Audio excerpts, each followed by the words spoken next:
you know, I think Cambridgeshire children are magic. Magic? Did you see just what happened? I think they're the best. They are the best. I think they're even better than last year. That's tricky to say because some of the children were here last year. Oh. I know, they are our repeat customers. Good morning, everybody. Good morning, Mrs. May. Oh, and special advantage there. So we'll say good morning, everybody, to everybody. So, good morning, everybody. Good morning, everybody. We would like to welcome you to our second Big Read and Write. We invented this idea over a year ago, and we liked it so much, and children liked it so much, and teachers liked it so much that we decided to do it again. So I'll just explain that what we have today, I love these words, is a co-constructed activity. You could look up what that means when you get home. It means that we've got lots of partners that have come together to make this special event. So the partners involved in us being here and children seeing it in Cambridgeshire all across the county, our partners are Cambridge Literary Festival, Cambridge County Council, Cambridgeshire Libraries and Archives, and the Kite Teaching School Alliance. And we all came together and we had a little think and we thought, what would be a really good way of having an author part of the Cambridgeshire Literary Festival, but could be seen by all children in Cambridgeshire, even if they are nearby or far away. I'm going to say a very big thank you to the grown-ups and the children who are in this hall this morning. And I know that you've had to tackle with a lot of traffic. That was difficult for me to say then. Tackle with the traffic. You've tackled with the traffic to get here this morning, and some of you have travelled for nearly an hour to get here. And I think did you say that you had to get up at 10? You had to be at school at 10 to 8 to get here this morning. Was it your school? It was your school. Which school are you? Ash Beach. Had to get up really early to get here, so we're really grateful to you. And our very good friends, Thorndale, who were the first group in, came back again, so great to see Thorndale. So let's have a wave from everybody that's in here today. So let's have a wave from Thorndown Primary School. Great to see you. And Bushmead Primary School. Fabulous in your green. Pendragon Primary School. I love this vibrant blue, and we've got one of your representatives. So Tisha is your representative. Big wave from Tisha. She's not nervous at all. She just knew she wanted to do this. And then we've got, did I say Pendragon already? Have I said Pendragon? I've said Pendragon. Swavesey Primary, are you here? Lovely in your red, Swavesey, very elegant waving from Swavesey Primary School. Ash Beach, are you here? Ash Beach. Look how dignified we all are. Very Cambridgeshire, aren't we? Very Cambridgeshire. Bigger very waves, dignified. bigger waves. And then do we have Mayfield Primary View? Mayfield are here. Fabulous, neighbours, fabulous. And Hardwick Primary, our first school in this morning. And do we have Great Abingdon? Lovely Great Abingdon as well. And Wetherall's Primary over here. You're all very quiet. And very quietly, the Spinney Primary School over there. Very good. Right, well, everybody do a big wave, because what we'll be saying is good morning to all of our schools in Cambridgeshire, because at this moment, we're waving from this hall, and we're waving to all the other schools in our brilliant, fantastic county. This is the second Big Read and Write, and I'm going to tell you that this is a competition for you all to be involved in. And when we meet our fantastic writer, who will be out in a minute, after I've introduced Kathy Moore, who's the director, there is a competition. It's a writing competition, because we want to get everybody in Cambridgeshire. We know that Cambridgeshire has the best readers and writers of anywhere. Don't tell the other counties, because they'll get jealous. We know you are fantastic readers and writers. And there are some really exciting prizes. Listen to this. The first prize would be a signed set of Chris Priestley books called Tales of Terror, and £100 worth of Bloomsbury books of their choice for the winner. There will be a first prize of a class set of books, all signed. Just check that. All signed of the last of the Spirits. And there will also be some runners-up prizes of some books as well. And they all go to your school. And they will be signed books. And we'll come and visit your school. And maybe we'll ask Chris Priestley to come and visit your school as well. So it's a really great competition. We want you to all get involved. That's about everything from me. Enjoy yourselves this morning. We really hope that it encourages you to read lots of books and write lots of fantastic stories. I'm going to hand over to Mark McGean, who is from Cambridgeshire County Council, who is another one of the partners in this fantastic project. Over to you, Mark. Thank you, Rachel.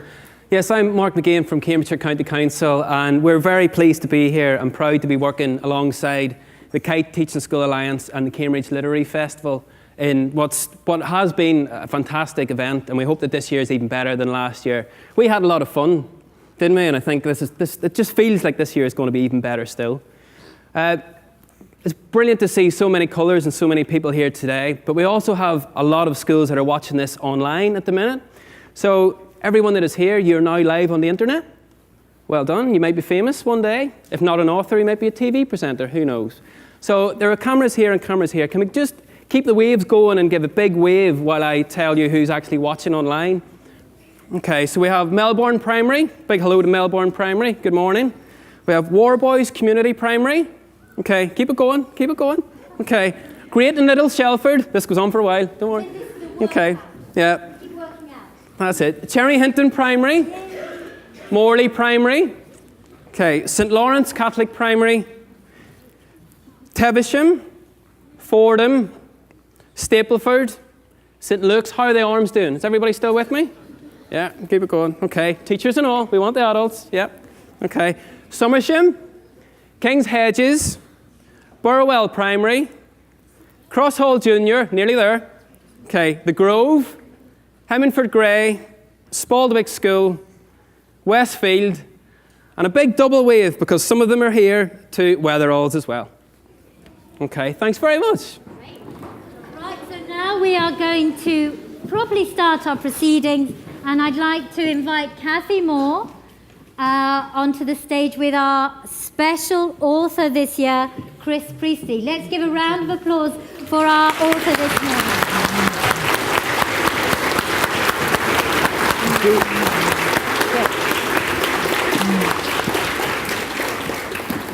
Good morning, everybody, and great to see so many of you here, and all the nice sea of purple, red, blue. Fantastic. Really, really fantastic. I had to wear a tie when I went to school. I didn't like that very much, but you've got nice sweatshirts. That's great. It's my great pleasure to be introducing this second Big Read and Write, in particular to introduce Chris Priestley, our author today. Chris is a fantastic writer. He is also very clever because he illustrates. He's a painter, he's an illustrator, and I think he actually went to art school when he was younger, so his training was in art. But he's turned out to be a tremendous writer. He's always loved kind of creepy ghost stories, and that's the kind of books that he writes. For some of you who will have read his books, you'll know that he is the master of macabre. He's here today to talk about, well, Chris himself actually won a competition when he was just about your age, his first writing competition. He won a medal for writing a short story. So today is your big opportunity to go away and see whether you can equal Chris's achievement and win this short story competition. Chris will be telling you more about the competition later. Some of the books Chris has written, well, he's written loads of books, but he's a wonderful series called Tales of Terror. He's written a fantastic book called Mr. Creature, a book called The Last of the Spirits, plus many, many more, which I'm sure he'll refer to today. He also lives in Cambridge, and he could walk here, so he didn't have to battle with the traffic like lots of you did. I'm just going to read out some quotes, really, to give you a little taste for what people say about the book Chris reads. A modern master of horror and suspense. deliciously creepy, genuinely spooky and unsettling, not for the faint-hearted. Priestley's Gothic feast of Poe-like fables stand out like a shining beacon, guaranteed to give you nightmares. Well, I hope not. Chris is very much a reader as well as a writer, and it's why we're all here today, because we believe that reading and writing are hugely important things and very linked. You can't be a good reader unless you're you can't be a good writer unless you're a good reader, really, I think is certainly what I believe, and Chris does too. And two of Chris's books, just to prove that Chris is a great reader, he wrote two of his most recent books. Mr. Creature is loosely based on the wonderful Frankenstein story, and The Last of the Spirits is based on, or a retelling of, Charles Dickens' Christmas Carol. So I'm going to hand you over now to the Master of Reading and Writing, Chris Priestley. Thank you.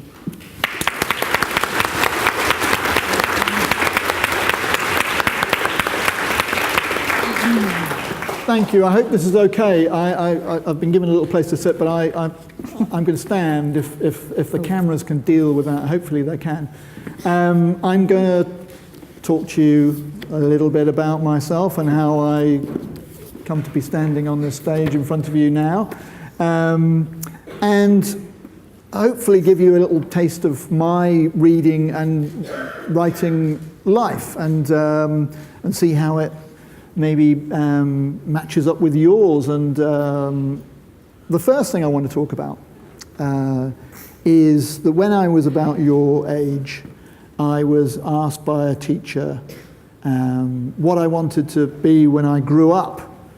And on another day, I might have said astronaut or a train driver or something else, but on the particular day that she asked me, I said that I wanted to be a writer. Not only did I want to be a writer, but I wanted to draw the pictures in the book that I wrote. And it probably seemed to the teacher at the time a bit like me saying that I wanted to be an astronaut, because it does seem like an extraordinary thing to say when you're 8 or 9. But it just goes to show that sometimes what we think when we're 8 or 9, we then go on to do. And maybe you've got a dream of being something, a musician, a dancer, a footballer, or a writer, even, in a group this big, and with all the children who are watching this streamed online back in their schools. There will definitely be writers among us, and that one day you may be reading a book by somebody that was sitting in this audience or sitting in the school classrooms around Cambridgeshire, because it's just statistically, it must be very likely that somebody is going to be a writer, because there are all kinds of types of writing. And I've grown up to enjoy short stories and creepy short stories and fantastical short stories, which I think started very young, about your age. And I think I can pinpoint where that happened. And that was when a teacher read to us in class. Who likes having stories read to them in class? Okay. Everybody should be putting their hands up. Now I insist. I hope you're all putting your hands up back in your classrooms around Cambridge as well. I think it's fantastic having something read to you by your teacher in your class with a group of people. It becomes like a group event. It's very different from reading a story yourself. And as a special treat, my dad was in the army when I was your age. And we were living in a place called Gibraltar, which is right down on the very tip of Spain. So it's very near to Morocco in North Africa, very, very hot in the summer. A very unlikely place to hear the book that she read to us, which was A Christmas Carol by Charles Dickens. Has anyone had a Christmas Carol read to them, or have read that, or seen a Muppet Christmas Carol, or any other fantastic versions of it? Yeah, so we all sort of know that story well, and that was the first time I'd ever come across that. And maybe because I was at school in such a hot place, that hearing a story set in freezing cold Victorian London sort of made it stick in my mind. But I loved the story. I loved it so much that, as you've just heard, I've written my own book that's linked to it recently, because it stayed with me all this time, ever since I was 8 or 9. But the thing about A Christmas Carol is that it's a ghost story. It's a creepy story. It has many, many creepy parts to it, even though it's a twinkly Christmas story about somebody who stops being a horrible person and becomes a nice person. It's also got a lot of macabre and dread to it. And one of the most scary things about it is the ghost of Christmas yet to come, who's this hooded figure. You can't see their face. They don't speak. They just point at things. So when he's taking Scrooge round, Scrooge asks him questions, but he doesn't ever answer. He sometimes shakes his head and points at things. And I found that very scary, the idea that you would have this hooded figure with no face that just pointed at things. And maybe if you've got that sort of, I must have had a particular kind of character where that stuck in my mind. And who likes creepy stories? Okay? Not everybody does, but a lot of people do. And do you know why I think that is? I think that, and you think about sort of fairy stories and folk tales and Greek myths, which I used to really love when I was your age, they're all quite creepy. They have quite creepy and scary aspects to them. And I think, I don't know, because unfortunately I can't go back in time and find out, although that would be great. I suspect that when people first started telling stories around the campfire, the two types of stories they probably told more than anything else were funny stories, because everybody likes to have a laugh, and they told scary stories, because everybody likes to have that sort of, well, not everybody, but I think a lot of people like to have that safe, scary feeling where you know it's not real, something isn't really going to happen to you because you're reading a story or watching a scary, something like Doctor Who, which can be very scary sometimes, can't it? But you know it's not real. So it's a bit like going on a scary fairground ride. It's only scary for as long as the thing is happening. We know it's not really happening. Although, a funny thing could happen when we read or have scary stories written to us. They can get into our imaginations, can't they? And as we heard, they can give... it's a bit strong to say my stories are guaranteed to give you nightmares. I would hate to think that people would bring my books back to the bookshop and say, I've never had a single nightmare, I demand to have my money back for this book. But they could give you nightmares. I've certainly had nightmares about films that I've seen or books or stories that I've read. That's definitely happened to me. Has anyone had a nightmare based on something they've read or seen on television? Yeah, because we get involved, don't we? Our imagination gets going, and then we don't really necessarily have control over that, over where our imagination goes. It can go off in different directions, especially when we're asleep. We're not in control at all, are we? So why do I write creepy stories? Apart from having a creepy thing read to me when I was younger, maybe all the people in my class, I'm sure, didn't go off to write creepy stories. So one of the most common questions I get asked when I do events is, where do you get your ideas from? And this is particularly pertinent for you because you're going to write a creepy story, aren't you? And all of you back in your classrooms around Cambridge, you're all going to try and write a creepy story. And so you must be thinking, oh, well, where am I going to get my ideas from? Now, what I always say is that there's a special place that I get my ideas from. There's a special place in London where they have a huge library, a digital archive of ideas. All the ideas that there's ever been, and they're all separated out into different categories. So there's a separate sort of creepy place, but you have to be a writer. Unfortunately, you have to be a writer to get access to these. No, that's not true at all.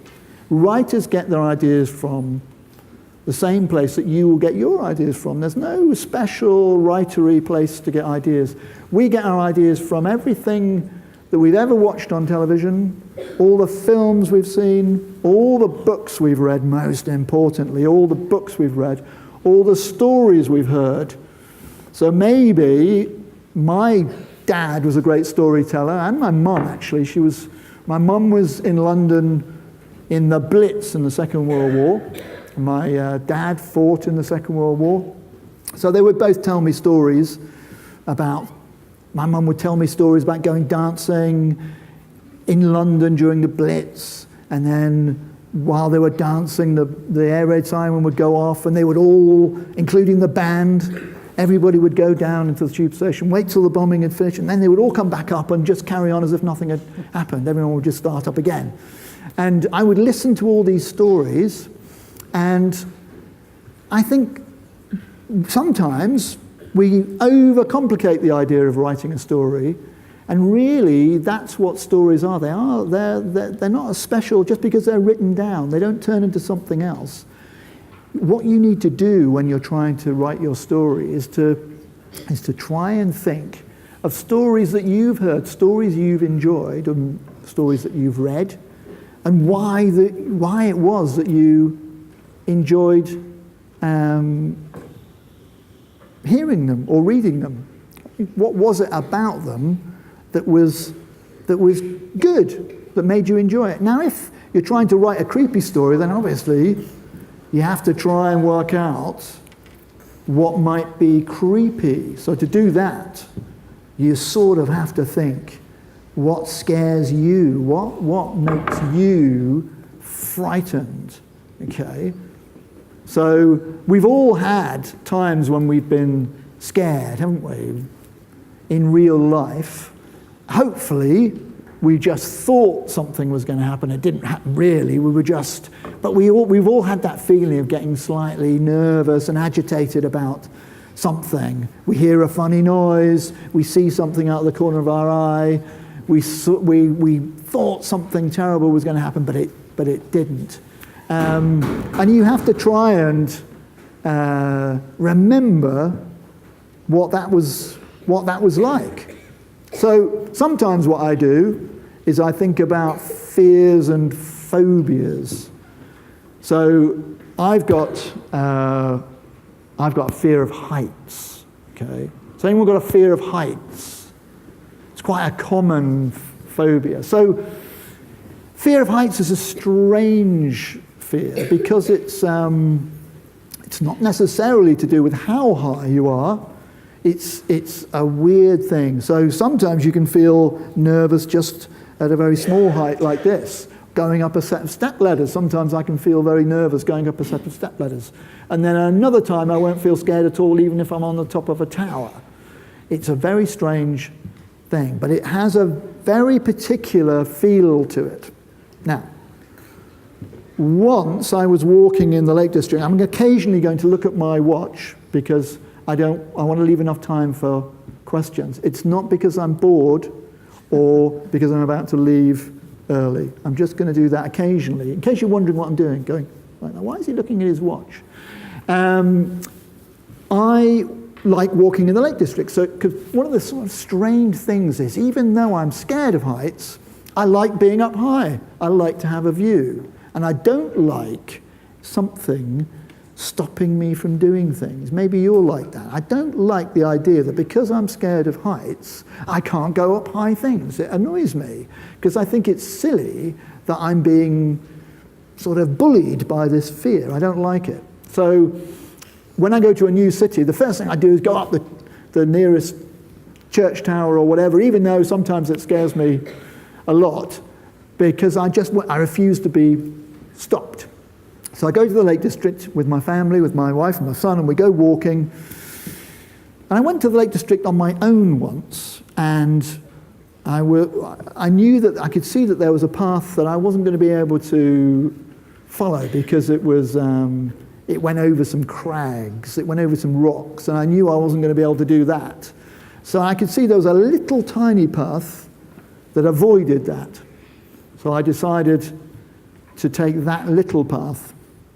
And as I walked up it, I felt somebody was going to come out, even though there was nowhere for anyone to hide.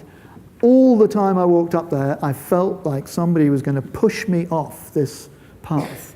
It was a very narrow path up a steep valley. And the whole time I was there, I had this strange feeling that I was going to be pushed off. And when I got to the top, I was actually panting and frightened. And I went back to the Lake District with my wife and son many years later. And the same thing happened. I said, oh, we can go this way, not remembering that it was exactly the same path. And even though my wife and son were with me, my son was right behind me, and he could see that I was suffering and was making sure that I was all right, bless him.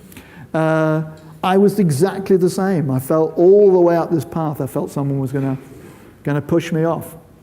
And that's why I wrote this book, this story, called The Path. So, although it's a story about a boy who leaves home and goes up this particular little path that he thinks of as his own path, he's going to leave home by this, he just feels that it's fitting to leave home by going up this path that he's walked many, many times before, except that when he looks back, he sits and rests. When he looks back, he sees someone following him. And the person that's following seems to be moving very oddly. And he looks at him through a telescope that his grandfather's died recently, and he's inherited his grandfather's telescope. So he looks at the person that's following him, and this is what he sees. The stranger was moving even faster than Matthew had imagined from a distance. He was indeed running and scrabbling upwards at a phenomenal rate. His motion was crazed, and the eccentric movements of his body were now clearly explained. His left arm was obviously broken in more than one place, Matthew guessed. The left hand was scarcely recognizable as such, and looked as if a blacksmith had been hammering it. His left leg, too, was clearly smashed and flailed and juddered sickeningly as he moved. His clothes were ripped and sodden with blood. The hair he had thought to be merely wet was clotted with gore, and he looked as though he'd been scalped by one of the American savages Matthew's grandfather had told him about. But it was the fellow's face that had caused Matthew to gasp in horror. The features were utterly ruined and looked like something glimpsed in an abattoir or a nightmare. One side of the face was a hideous mass of gristle and torn flesh like a sheep carcass after the rooks had worked it. An unblinking eye looked out from the other side. Matthew immediately thought that the stranger must have been the victim of some terrible assault. But by whom or what? He'd passed that way himself only an hour earlier and had seen no one save old Mr. Beckett. Besides, this fellow looked as though he'd been mauled by a lion.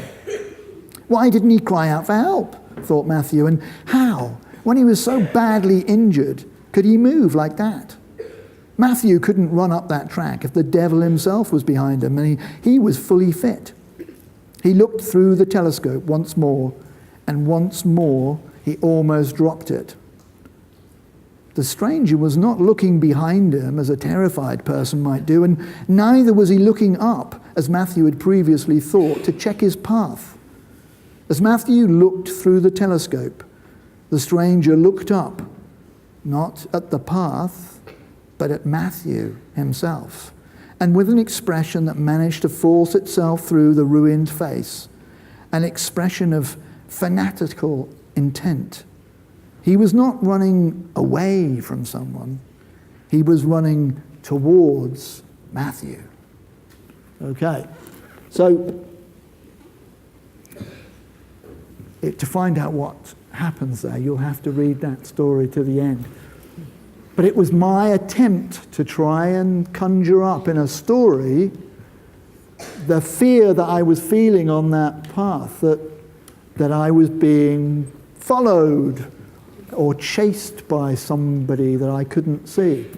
Now the thing is, when you're trying to come up with fears and phobias, the best thing to do is try and think of fears and phobias that we all have. Who can think of a fear that everybody has? Can anyone think of a fear that they think everybody has? Yes? Spiders is very, very common. Who's frightened of spiders? Now, I must ask this question in almost every school I go to, and in every school I go to, probably about half the people put their hands up. And I've been meaning to buy myself a pet tarantula or bird-eating spider so that I could lob it into the audience, because you would all scatter. So everybody, I think, is scared of things that scurry, things that move a bit too quickly out of the corner of our eye. We don't like that, do we? Snakes, rats, mice, spiders, anything that just... So even though mice are cute, you wouldn't really want one running around by your feet, would you? You'd lift your feet up. You wouldn't want to think that a mouse is going to go running up your trouser leg. Same with snakes. Even, snakes mostly, not in this country. We do have one poisonous snake in this country, but mostly I remember seeing a massive grass snake swimming across the Cam in Cambridge. I mean, about that long, massive. And it was quite startling to see a snake that big swimming across the water. It was quite odd, but not really scary. Yes. Death. Oh, what an answer. Who's scared? It seems very strange to ask young people this question, but who's scared of death? Yeah, well, I'm quite heartened by the fact that a lot of you haven't put your hands up, because I would hope that at your age you're not particularly scared of death. It gets slightly more scary when you get to my age. But I used to collect, I'm doing it again, look, I'm looking at my watch.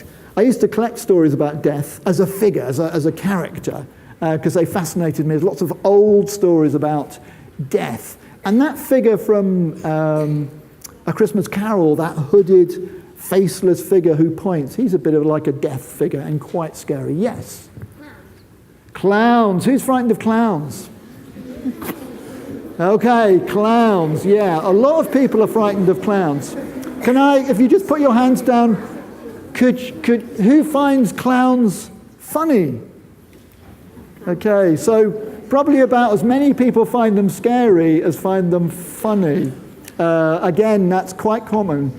Now, clowns fall into a category, I think, with puppets, dolls, anything with a painted face. Because when we look at a face, we're checking, aren't we? We're checking that somebody is who we think they are.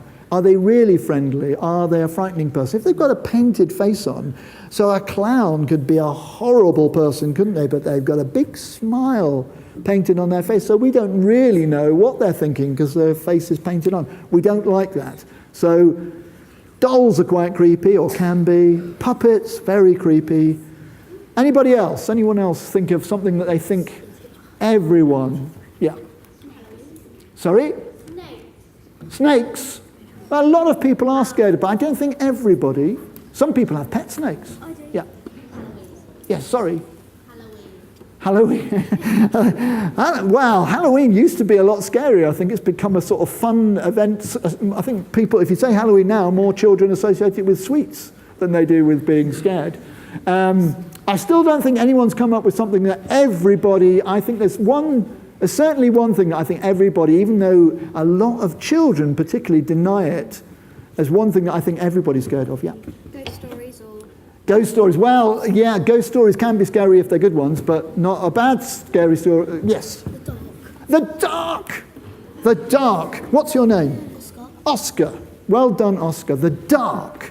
So the strange thing about the dark is that when I ask children, they don't like to say that they're scared of the dark. So if I say, who's scared of the dark? Okay. Now, the truth is that everybody in the whole world is scared of the dark. And why is that? Yes.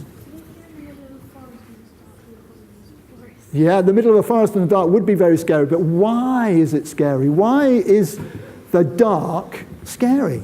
Because what happens if someone else is in your house and you don't know about it? Yeah, that's true, yes. Maybe like you're thinking someone's drunk scary or something. Yeah. You can't see anything. You can't see. What's your name? Sorry? Ollie. Ollie. Ollie says you can't see anything. And Ollie's absolutely right. So when it's dark, you don't know what's there, do you? That's the simple truth of it. And that's the scariest thing of all. And the reason why that is scary is because our imaginations are the things that work against us. Our imaginations are scarier often than anything that's actually there. And we're very bad. We were talking earlier about hearing noises, and if you hear a noise, so if you've got a house with a creaky floorboard or something in the landing, you hear a creaky noise, it's almost impossible to just say, oh, that's that creaky floorboard.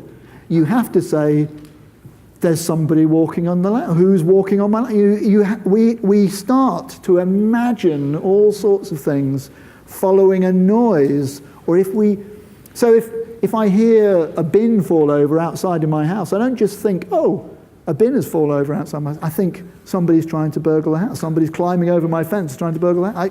Your imagination suddenly goes off. And this is a writer's, this is what we work with. This is what we work with as a writer and as a reader.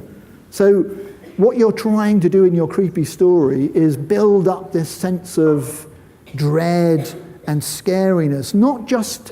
Don't make the mistake of just describing scary things, because that in itself isn't necessarily scary. And certainly not, I'm a bit squeamish. So I get called a writer of horror, but actually I'm not really, I'm a bit squeamish. I don't like blood and gore particularly. So there is a bit of blood and gore in my stories, but not much, and often none at all. And I like properly creepy things. By that, I'll just tell you one last thing before I get to ask you a few more questions. And that is, when I was a little bit older, embarrassingly, a good few years older than you are, in the house that I lived in, which was a sort of modern bungalow on a council estate in Newcastle. So when my dad left the army, we moved to Newcastle, and we lived on a big council estate. Horrible, horrible council estate, where my sister still lives, and it always makes my heart sink every time I go back there. And my son can't believe that I ever lived there. I always get great kudos from my son when we go back there, because I think he thinks I'm much more of a man because I grew up in this terrible estate. But it was a very odd-shaped house. It was like a Z-shaped house, and with little rooms off it, if you can imagine. And in my bedroom, I had a cupboard. It was like a built-in wardrobe And the cupboard doors, there was something wrong with them. They just hadn't been fitted properly, and they wouldn't close properly. So there was always a gap. So if you can imagine this black gap, I could not go to sleep with that gap. I had to put a chair up against it, even when I was 13, 14. I knew there was nothing in that cupboard. Of course I did. What could be in the cupboard? Ridiculous. I know, 13-year-old, for you know it's not a monster in the cupboard, of course. But that wasn't going to stop me putting my chair up against that cupboard and making those doors close, because it was that strip of darkness, that little glimpse of darkness was enough to scare me so much I couldn't go to sleep, okay? And that's what I'm trying to tap into when I write my stories. I'm trying to remember what that was like for me, lying in my bed looking at that, trying to remember what that feels like. And that's what you have to do. I'm sure you've all got similar things where you might have to check under the bed, or there's something that you don't like, maybe a toy that you have to turn away that you don't like, something. I had a friend who had a soft toy that they loved, but they didn't like at night. It suddenly turned from something they loved to something they didn't want looking at them. Obviously, it wasn't looking at them, it was a soft toy, but they had to turn it away. So there's things like that, things where we know, we might be able to we can tell ourselves that they're silly as much as we like, but it doesn't make any difference. You can feel yourself just getting more and more, like I tell myself, it's silly to feel scared of heights if I'm up on a building and there's a big high wall like this. I would have to climb over to fall. I know I'm not going to fall. It's not about that. It's not about me really thinking I'm going to fall. So I'm going to let you have the chance to ask some questions. And what I'm hoping for is you out there in Cambridgeshire land that are watching, I hope you've also remembered to send in some questions via the wonder of the internet for me to answer as well. So I will conduct the question. I'll just explain what's going to happen. Thanks, Chris, for that wonderful chat.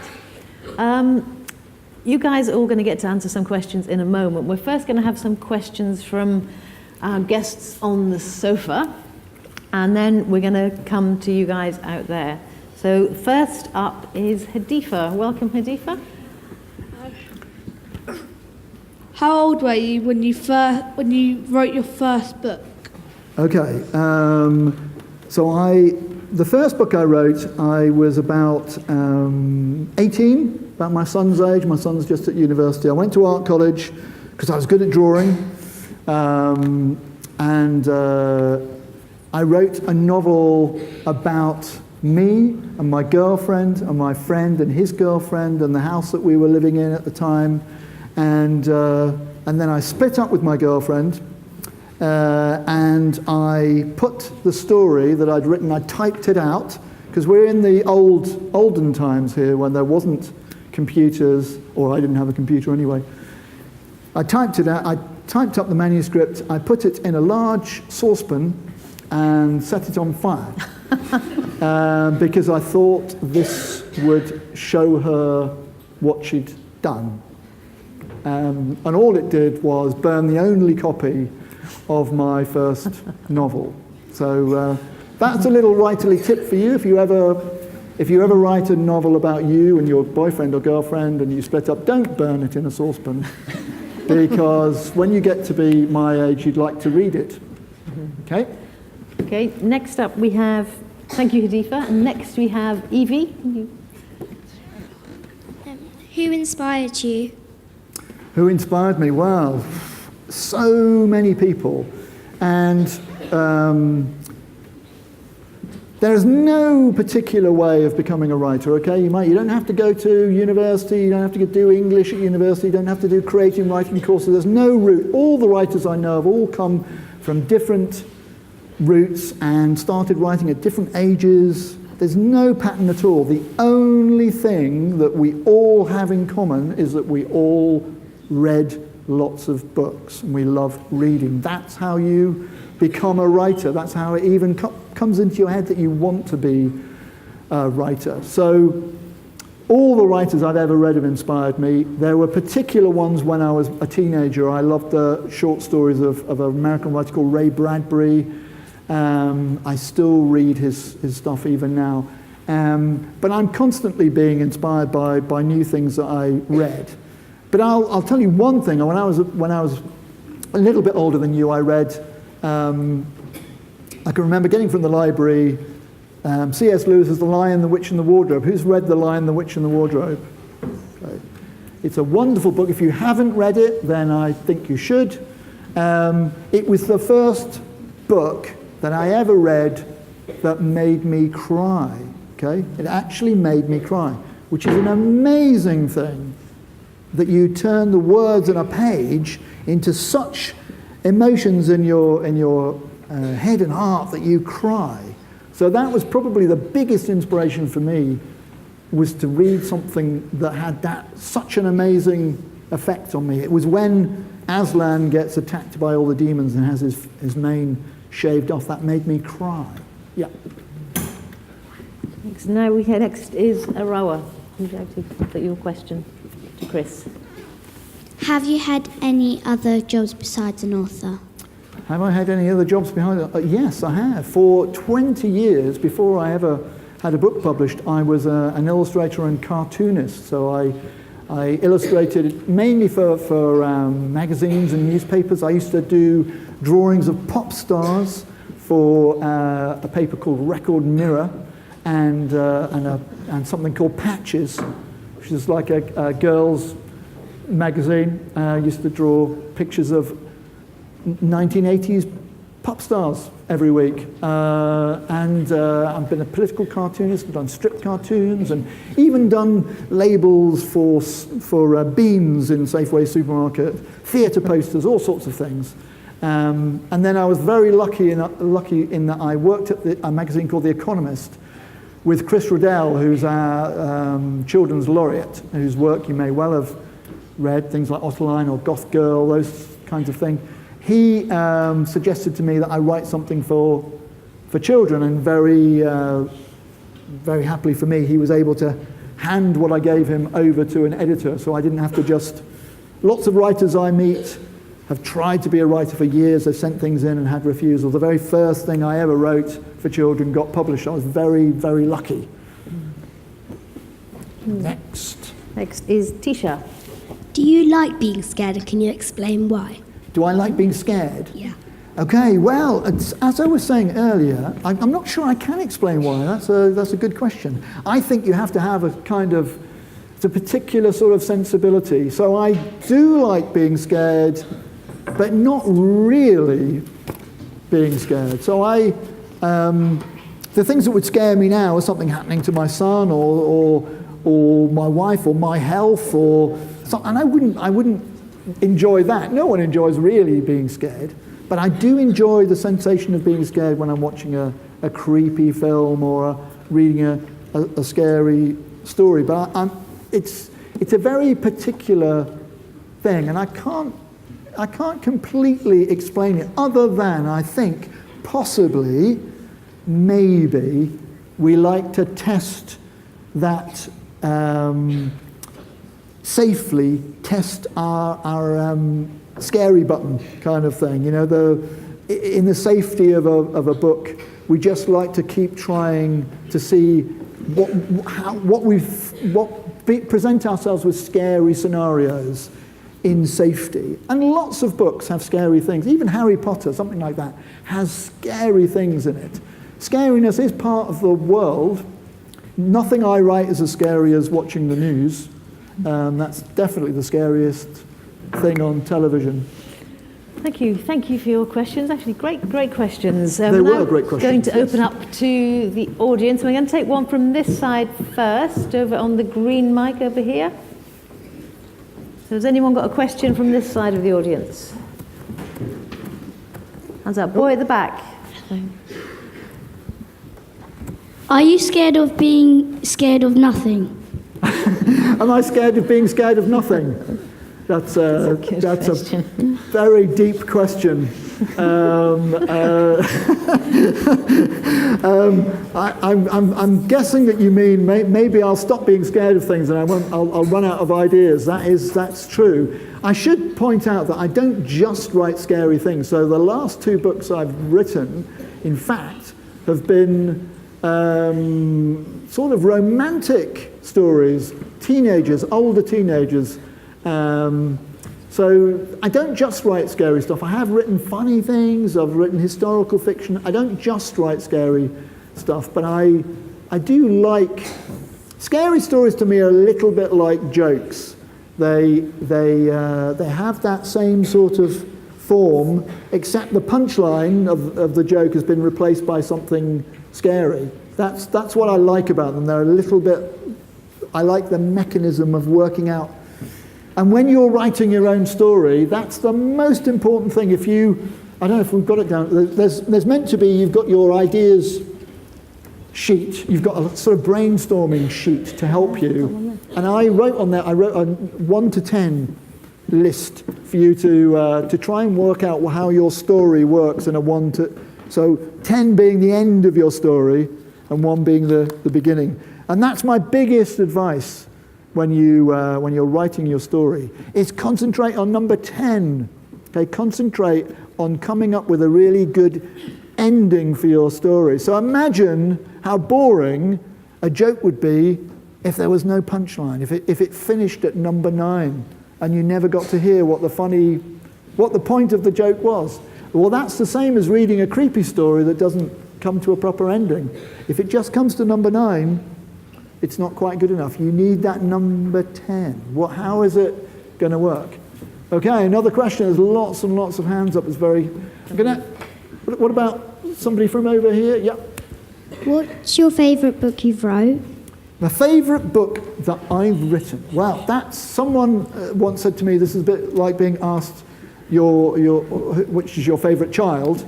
But I've only got one child, so that's easier. My favourite book probably is this one. It doesn't look like this anymore, but it's got a different cover on it. Uncle Montague's Tales of Terror, or Mr. Creature, both of which I had in my head for a long, long time. So Mr. Creature is sort of linked, this one, is linked to the novel of Frankenstein, not the films, but Mary Shelley's novel. Mary Shelley was a teenager when she wrote Frankenstein, amazingly. And I wanted to, ever since I read Frankenstein when I was about 13 or 14, I'd wanted to write something in response to it, and this is what eventually came out. Uncle Montague's Tales of Terror has got stories in it like The Path that I'd written a long, long time, or sketched out in that 1 to 10 fashion. That's how I used to sketch out my stories. I'd sketched out that story a long, long time before it was ever printed. Anyone else? Another question over here? Yeah, and there's a young lady over there who's absolutely desperate to ask a question. She's had her hand up for quite some time. I don't know if we can get to her. What's your worst fear? My worst fear, okay.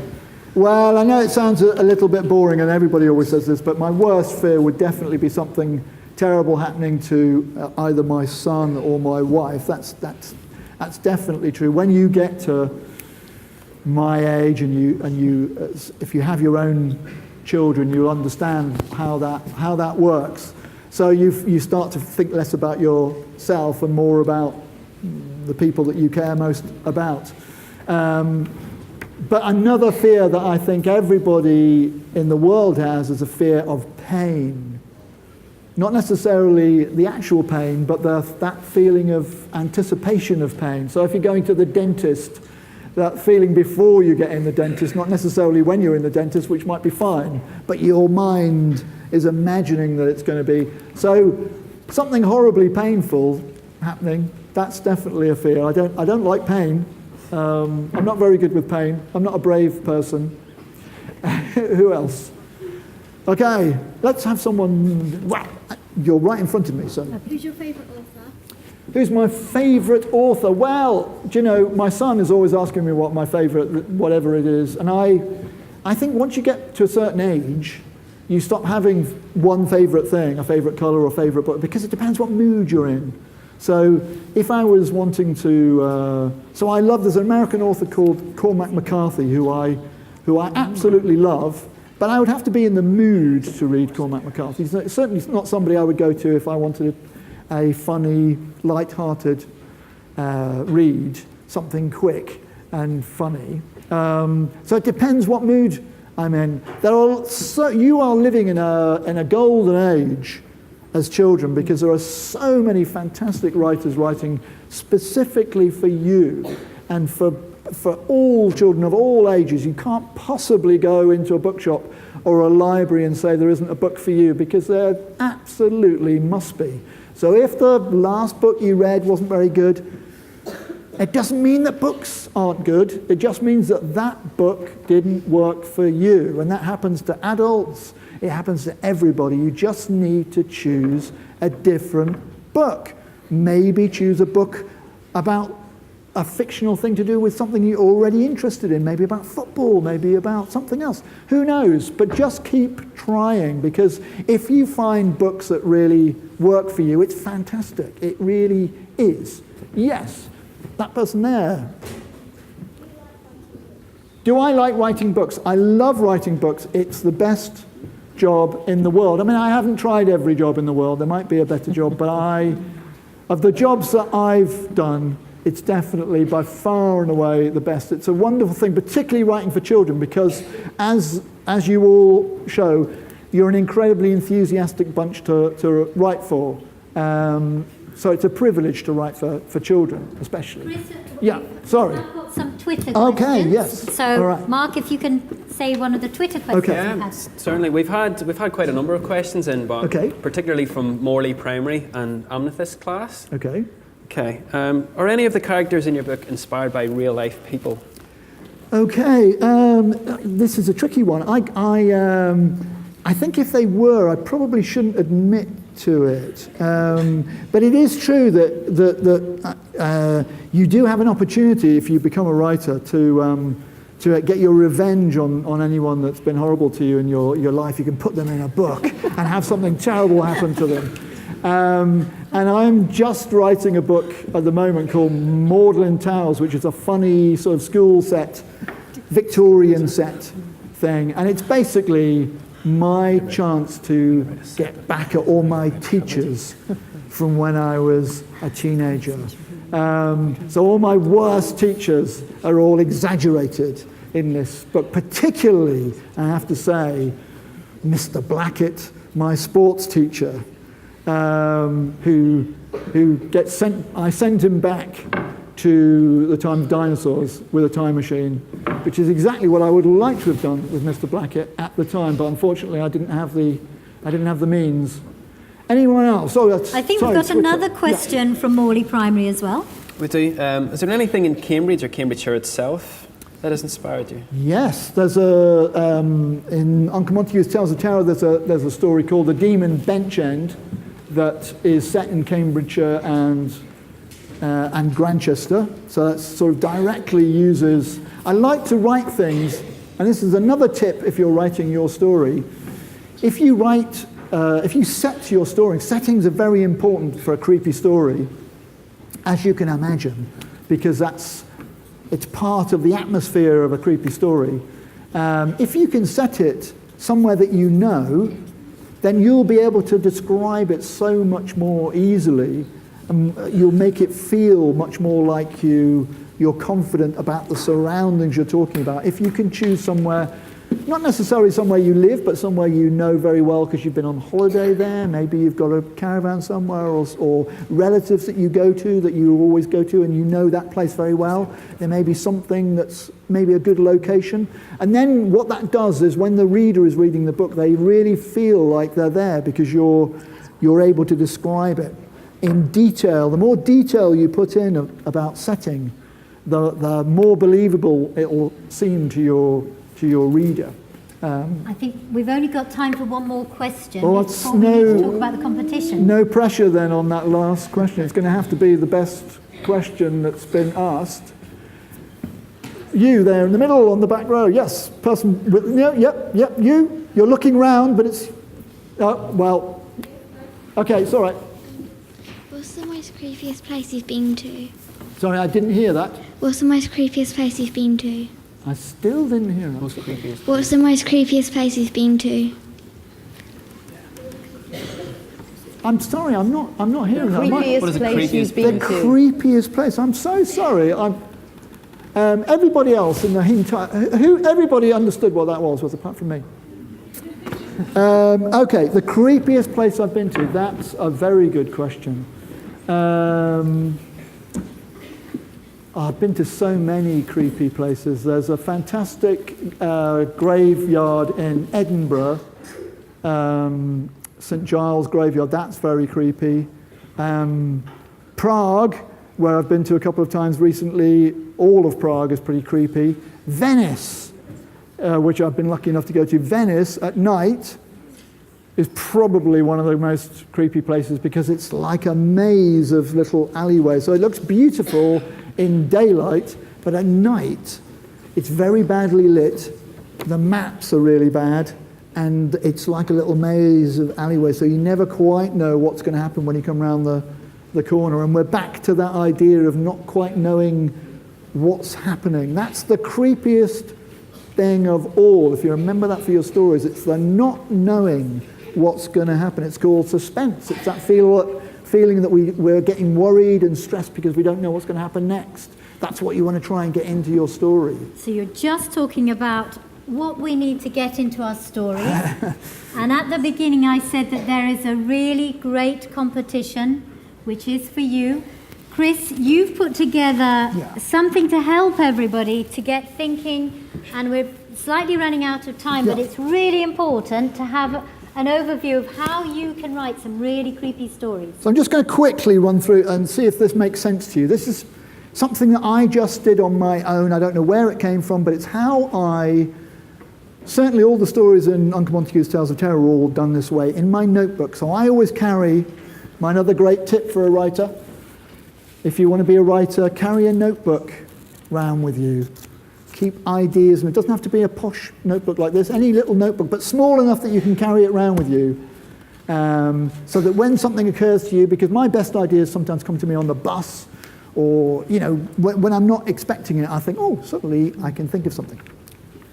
And then what I did with all the stories is I wrote 1 to 10 down the margin of the notebook, and I left a little space, so just enough space to write something in. And this isn't for anybody, it wasn't for anyone else, this was just for me, just so that I'd know. So in a story, if you try and think of a story and the whole shape of a story right to the end, the very last thing, if you think of a film, you've watched a film, the very first thing that happens straight away, the very first opening scene, that's number 1. Number 10 is the very last thing that happens. You know, sometimes in a film it sort of ends, and then there's another bit on the end. It's that bit, it's that other bit that's number 10, okay? So the very last thing that happens in your story, that's what's going to go at number 10. And when you try and think of your ideas, if you can think of a number 10 idea, then that's the easiest thing of all, because then you just have to work up how to get there. So I'm imagining if somebody wrote jokes for a living, they would be thinking lots of punchlines of jokes, and then they would be trying to work out how they could get the punchline in. So then you go on a meandering route to get to that punchline. So try and think of a scary punchline. That's how that system works. It's just a way of planning out your story in advance. Because I know that at your age, what you like to do is just sit down and write a story off the top of your head and let it go wherever it goes. The trouble with that is, quite often it doesn't go anywhere. Because just trying to write and just hope that an idea will pop into your head as you write, it's very unlikely that's going to happen. Much easier to think of an idea and then write. Then you've already got the idea banked. You don't have to worry about that. Then you have to think about is your lovely language that you're going to use to describe, because also that's very important with a creepy story is language. You want to be using all your descriptive, everything that you can use to really evoke the atmosphere of your story. So it needs to be beautifully written. I'm going to get a chance to read some of these stories, so I've got high hopes for these stories. I hope you're not going to let me down. I'm sure they're going to be brilliant. And then I can pinch them and put them in my own books. I can't do that. That's not going to happen. Thank you, Chris. Thanks for a very wonderfully inspiring hour. I hope you've all can take away some ideas for your stories that you're going to write, and you've got sheets in a pack that you'll be given in class when you go back today, and you've got a month, I think, in order to think about your story and write it and enter it into the competition. I'd like us to give Chris a big thank you. Thank you. Thank you.